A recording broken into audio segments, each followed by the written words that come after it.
life, wisdom. I'm Psychetruth Correspondent Corrina Rachel.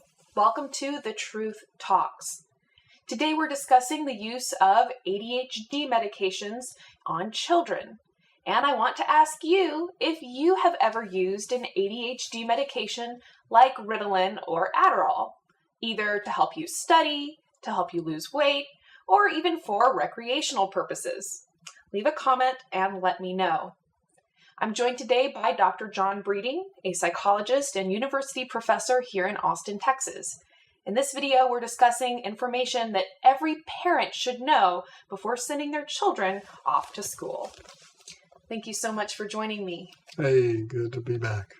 So you have done several different videos on our channel discussing the ADHD medications, but I know that there is still more information that parents certainly need to be aware of, and especially now that we're getting ready to go back to school. What do you think is really the most important information that parents know to protect their children? Well, that's the key. I like the way you said it. That's the key, is that it's necessary in many, many ways to protect our children. There's many dangers that impinge on the well-being of children. A lot of those have to do with the various things that are marketed for children, like we've talked about in other videos. And the use of children is basically profit points and product points for everything from toxic foods to toxic drinks to toxic immunizations to on down the line. And one of the most clear and present dangers is psychiatric drugs, because we've got literally millions and millions and millions of school-age children and younger on these drugs, which are addictive and toxic and cause problems with all the organ systems of the body. And the stimulant drugs, which are the drugs that are used to deal with so-called ADHD, suppress growth and shrink the brain. And so just all kinds of problems, very, very heavy-duty substances. And so it used to be, say, even 50 years ago, that the primary entry point into psychiatry for human beings was at that stage of leaving home, that stage of emerging adulthood, when you left home to try to establish yourself separate from your family and the world. And that's a very stressful and challenging time, and a certain small percentage of people go off the rails for a while, have a really hard time. And some of those people get caught up in the psychiatric system. Right. However, starting about 40 years ago, there was a gradual and then a not so gradual, a rapid change to where nowadays it's very, very clear that the primary entry point into psychiatry is not emerging adulthood. It's going to school. It's called 5 years old, 6 years old. It's called entering school, being selected out as a child who's not adjusting right to that system, and then being selected out based on your behavior there, then diagnosed. The most popular diagnosis, beginning in the 80s especially, and in the early 90s, exploding like crazy, was so-called ADHD, Attention Deficit Hyperactivity Disorder. This thing was voted into existence in the mid-80s, and then the marketing and the push happened, and so you had literally millions of children being given this diagnosis. In the 90s, they added the children's bipolar, and so you get a lot of kids diagnosed with that as well, which means more drugs and more drugs and more drugs. But ADHD is the main entry point, right? And so it's very, very important to, as you say, protect from that dynamic, because if you don't, there's a pretty good probability that your child will be selected out, given that diagnosis. In this case, selection means diagnosis, means treatment, which means the drugs that you were asking about. They're called ADHD medications, but really what they are stimulant drugs, and really what they are is speed.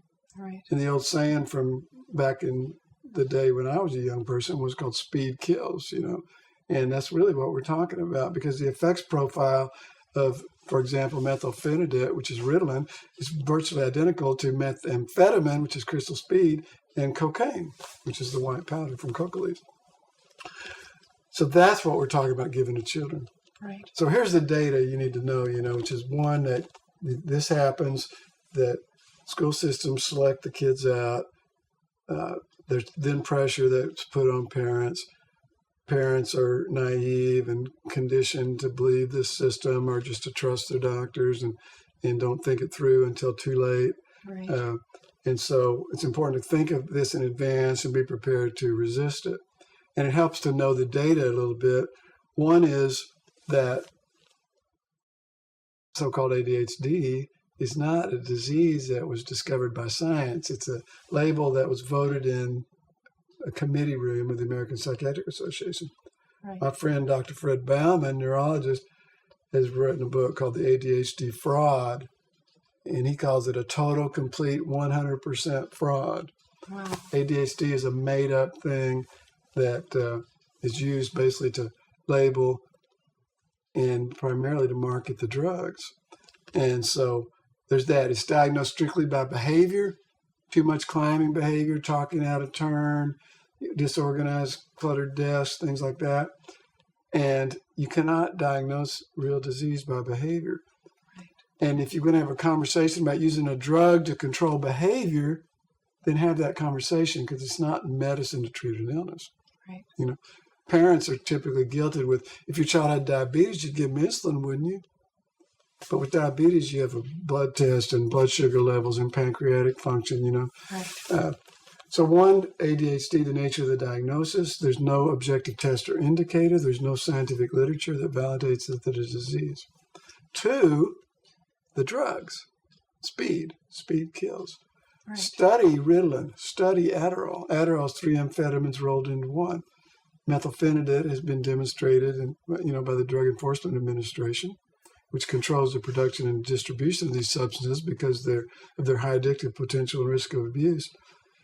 DEA says Ritalin is basically identical to crystal speed and to cocaine in terms of their effects profile.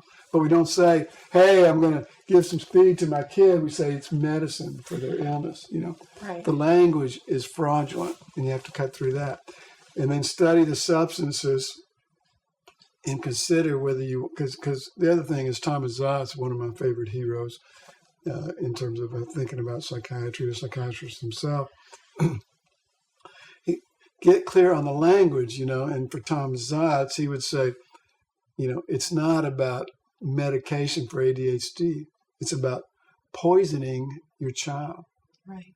And so that's what's at stake, You're going to let some people, or you're going to fall into this trap yourself of stigmatizing your child by calling them biologically or genetically defective, and then two, poisoning them with a substance that's addictive and toxic, damages the heart, stunts the growth of the body and the brain, et cetera, Or are you going to say, look, let's talk about how to help my child be successful, but absolutely no on those indicators. So that's the main thing, is resisting any and all efforts to stigmatize and drug your child, and then move forward from there in terms of how best to support the healthy development and flourishing of your child. Right. And I think that you made a really great point there, which is that they call them medications. But really, a medication treats an illness. It treats a disease. And as we've pointed out in several different videos, these mental disorders are not biological diseases. And I like you bring up diabetes as a comparison. Yes, for a true disease, you can do a physiological test on the person to determine that they do or do not have the disease. But with these mental disorders, there's no way of doing that. And I think for parents, they're in a very, difficult position because, of course, we want to do what's best for our child. We want to help them learn. We want to provide the best childhood that we possibly can. And parents and people in general, we are told by the pharmaceutical industry and by the American Psychiatric Association that, oh, well, these medications, these so-called medications, are actually what your child needs. But you're right, these drugs, they are speed. And I do have some personal experience with friends that I've known who have taken those drugs that used to take them in college to help them study. And that was not a medication. It was not something that made them more well. It was definitely something that it would mess with their sleep for, end up weeks on end. So for a parent who either receives notification from the school or a letter home from the school that their child might have ADHD and that they recommend them to, see a mental health professional or something like that, what advice would you give those parents on how to handle something like that? Well, as I said, I agree with Dr. Fred Bauman, that ADHD is a fraud. So, when somebody asks me, does my child have ADHD? I can't really answer that question very well, because there's an assumption in it so to answer the question, you have to agree that there is this valid thing called ADHD. It's like, I like to give the example. It's like, ask a man, have you stopped beating your wife, right? And if he answers it yes, that means he was beating his wife. Right. And if he answers no, he's still beating his wife. Either way, he's screwed. Right. Because the assumption is he's beating his wife. So somebody says, my child have ADHD, it assumes that I believe that it's possible that you could have ADHD because it's a real thing. Right. Now, it's true that you can be diagnosed and treated. You can be labeled ADHD. It happens to millions of people, like we've talked about. Right. Children and adults. But so the main advice is called, do your own research. Don't believe me, but really study it and draw your own conclusions. I'm telling you that my experience is that it's a bogus concept, And so if a teacher or anybody else suggests that your child might have ADHD, they're operating from a bogus unreality, in which ADHD exists. It's kind of like, does my child have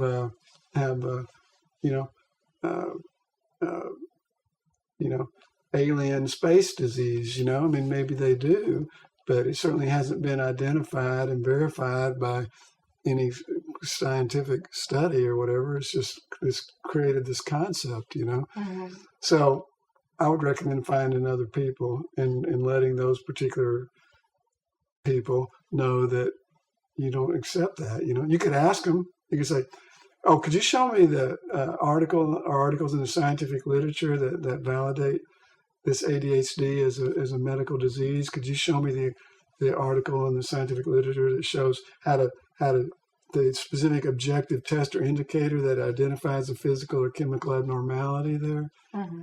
Because it doesn't exist. So then you say, oh, so you're just talking about my child's behavior. Oh, so let's talk about his behavior. What don't you like about the behavior? Mm-hmm. And have a conversation about that. All right. Well, thank you so much for being here with me today. And I do hope that in future videos we can kind of continue this conversation and hopefully provide some real solutions for parents and their children alike. Thank you so much for being here and sharing your time with us today. Be sure to leave your comment letting me know if you have ever taken an ADHD medication like Adderall or Ritalin. Be sure to subscribe, come back and visit us again, and I look forward to seeing you again soon. Thanks for watching.